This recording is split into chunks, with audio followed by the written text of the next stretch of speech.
Hi everyone, and welcome to this session. I hope you've been enjoying the event so far. So I'm really lucky to be joined by Paul Blake. Paul is the Managing Director for Newcastle Eagles, and we're going to talk a little bit about what the Eagles have been up to, how sport and mental health have a link, and kind of the well-being that is associated with participating in sport.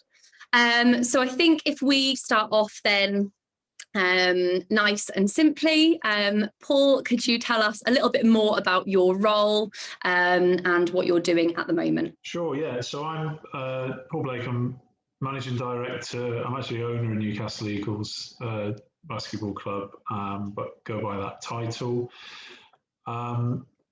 We obviously have been running as a club since 1996. It's a club that was historically in Sunderland, moved to Newcastle Arena in 95, and then became Newcastle Eagles in 96. I've been there since 1997, so it's my 24th or so year. I took over the club in 99, so I've been owner, majority shareholder since 99. And we've had a very, very interesting history. Club that was formerly owned by Newcastle United. I historically worked for Newcastle United Sporting Club as marketing manager for the basketball team and the ice hockey team that they owned at the time, that both played out in Newcastle Arena. And 24 years later, we've had a fantastic history of winning. Won 26 trophies in the last 15 or so years. We've managed to build our own venue. We have a foundation that does a lot of fantastic work in the regional community. And it was all going very well until we hit COVID last March. So that's probably, kind of bringing us up to date in terms of where we are as a club. Yeah, amazing. I know in terms of the venue, I used to live kind of on Quayside in Newcastle, and I remember driving up Scotswood Road and seeing it, and I was like, where has this place come from? And it looks amazing, but I imagine that it probably hasn't had as much use as it would have had had we have not hit kind of COVID times. But obviously the club has still had massive success, like you mentioned there. I know that the women's team have made the final of the playoffs, and the men's team the semi-finals. What do you think then the impact of COVID has been on players and their routines, and how has it been competing in this kind of climate? It's been an extremely hard year for all of us, and one that started with what looked like us coming out of lockdown completely last September, and it all kind of going away, or the hope that it was going away, to bringing both the teams in, probably thinking, there's a good chance here that we're going to be playing for a month, and that will be it. We're going to have to send everyone home, to slowly but surely finding a way to deal with the situation that we were in.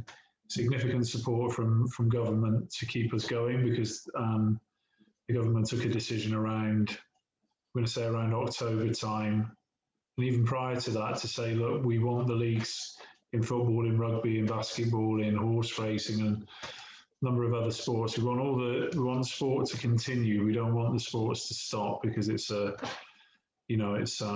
positive thing to keep happening, and something for people to watch. So we received grants and we received loans, and it took a while for those to come through. And all this time, we are, as a management team, trying to keep ourselves mentally positive, whilst, I suppose, in a way, not giving away too much to the teams, because we couldn't be 100% confident that the seasons were going to be played in their entirety. But we had to be as positive as we could be with the playing staff, who could do nothing more than come to training and go home, and not go out and do all the things that young sportsmen and women do. So it's been difficult for everyone. It's fair to say it's been a very, very strange season. Yeah, absolutely. And in terms of kind of competing, have they been competing when there haven't been fans allowed in? How has that been particularly difficult? I can't really imagine how that feels. It's bizarre. So yeah, so we've just literally we're in the semi-finals of the playoffs tonight. So the whole regular season is complete. 21 home games with no audience at all. Same as the football. We've had the bonus of being on Sky Sports this year, which has been a great boost. But again, that's been televised in front of nobody, nobody at the game. It's a strange environment for the players because they can hear each other and the referees can hear them and they can hear the referees. That's not good. Yeah. In any sport, really, to have that happen because everything's being questioned all the time. You just don't know because Yeah. the crowd noise, sort of blows that out. So so there's not been a lot there. Their whole life for 9 months has been, I suppose, just looking forward to the next game, turning up, training, going home, and looking forward to the next game is the thing to be ready for. No other real distractions. Yeah, absolutely. I hadn't even considered that actually, that without that kind of background noise of the fans, that they'd be able to hear everything that's going on. And I hadn't really considered the impact that might then have, particularly on tensions, I imagine, if they can hear kind of everything that's being said. Yeah. I know you touched on before about kind of the mental strain that it's had on not only the players but on you guys as well, kind of the management team, and obviously it's affected everyone whether you work in sport or not, but I know that sport has been particularly affected by this. How have you kind of as a management team supported the players in terms of their own mental health and well-being throughout the last kind of 12 months? We're a very small business that's grown very quickly and don't have, I would say, don't have all of the support systems in place that I wish we could have. And I think building the arena was a step towards continuing to grow the business and the income streams in order to then put those additional support services in place, the ones that you may well see at a Premier League football team or the very top echelons of professional sport. So I would be honest enough to say that we haven't done as much as I would have liked for us to have done for the players. Equally, we weren't able to either with COVID restrictions in place, and they've changed and eased off a little bit and then tightened up again. So it's been, I've had less communication with the players this season than I've ever had. And part of that was due to obviously just adhering to COVID regulations. Both teams are in a bubble. I don't want to be, if you like, puncturing that bubble. I'm not in that bubble, and nor is the management team. But we are also opening the facility, and we're opening the facility for other activities, including, most importantly, being a vaccination centre for the last 5-6 months. So it's been tough. It's fair to say it's been tough. I think what we have done is we've just made sure that the absolute, bottom line needs are in place in terms of making sure that they can communicate with each other, that we keep them as safe as possible from the disease. Touch wood, up to this point, we've had one player come down in the whole 9 months across both teams. So we've done a good job of that. We've put testing regimes in place to make sure that they felt safer. And yeah, it would have been nice to have said, we've had people that they can go and talk to and so on and so forth. But it's been very difficult to do that. And that said, all credit to both teams. They've just got on with it, and and I suppose that goes for all the teams that we play against as well. They've just knuckled down, and everybody recognises that it's just been a very strange, unpredictable, not particularly motivating year, and you just take what you can from it. Yeah, definitely. I think that's really important as well, isn't it? Obviously, I've been talking about mental health, but also you mentioned there actually keeping everyone safe from the virus as well, which is, again, a huge kind of task. I think it's probably quite impressive, really, that you've only had one kind of case of it across both teams in the last 9 months. Because I think that, again, is, especially when kind of you're playing a sport, and as a result, obviously going to be in contact with other people, closer contact than maybe in lots of other jobs. So I think that again, like I said, I imagine has been quite a mammoth task as well, kind of keeping everyone safe physically as well as mentally. I know that you mentioned before kind of the role of sport and the government kind of being really keen to keep sport going throughout COVID as much as possible. So what sort of role would you say that sport plays in terms of promoting kind of positive mental health and well-being? So I can answer that on a couple of different levels. So obviously the government wanted, regardless of what level of lockdown we were in, for elite sport to continue. So the very top level, we were never in a lockdown position as a company, as a business. The clubs were allowed to participate, and the TV pictures were on, and so on.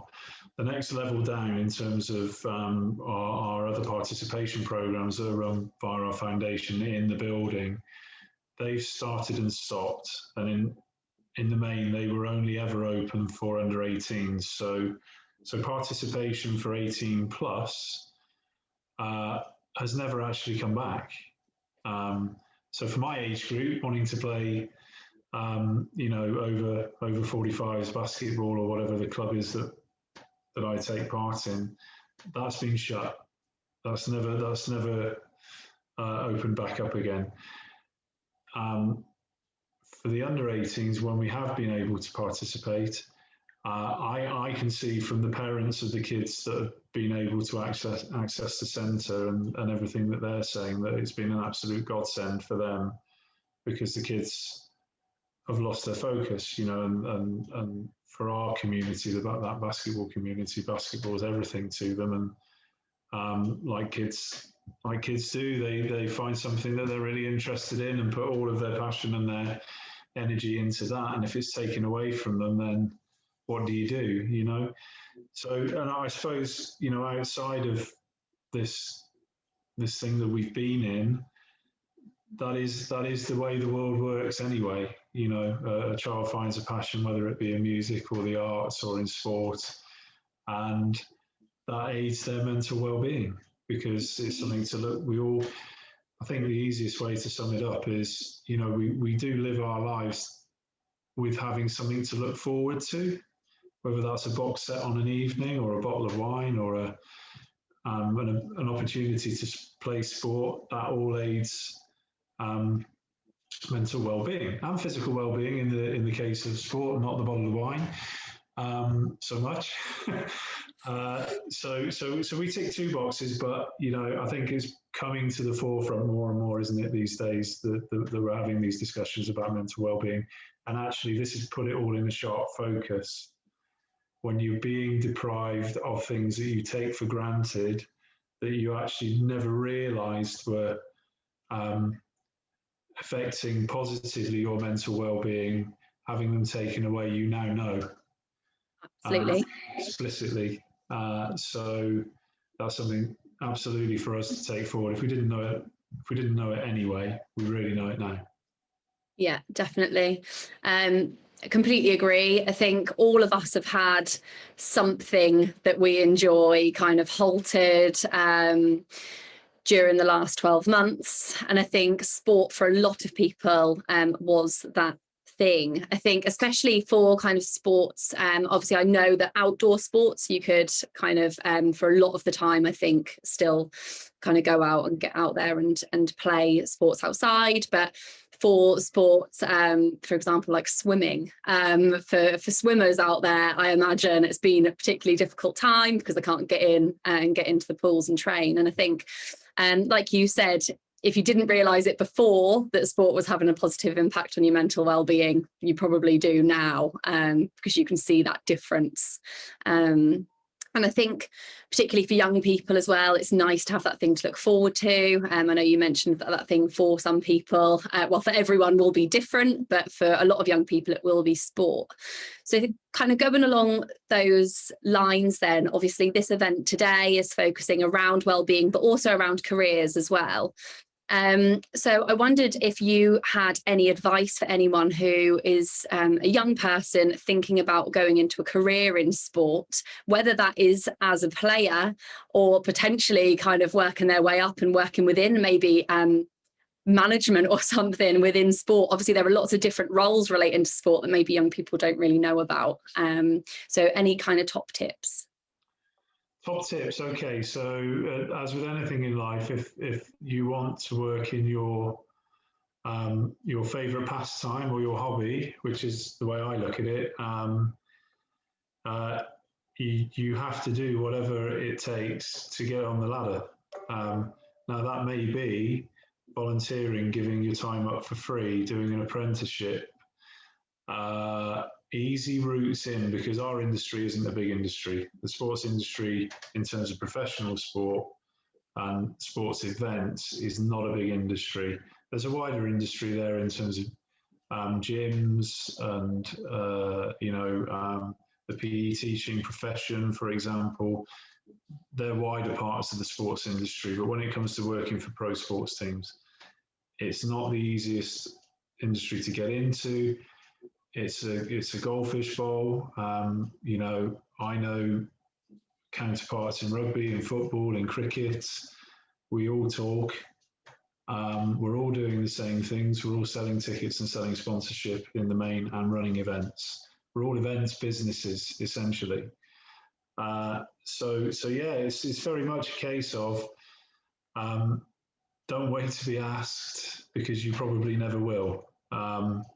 Even more so if you're trying to be a pro sportsman, it's that's a different set of rules altogether. But if you're wanting to get in behind the scenes, it's definitely a case you've got to put the first foot forward and show you're willing, and actually understand very, very quickly that events essentially is just a lot of grunt work. That makes sense. It's lifting boxes, it's putting stuff up, it's taking stuff down, it's stressful. The hours are not good, because most events are on evenings and weekends.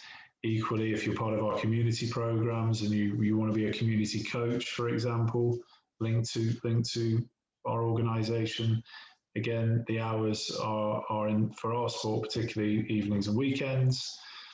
Very rewarding. Not always the best paid. But very much a job that you're going to enjoy, and you're going to wake up every morning and want to come to work. So I wouldn't, I would recommend it to anyone. I've always worked in sport, nearly 30 years now, and I can't think of anything else I want to do even now other than retire. Amazing.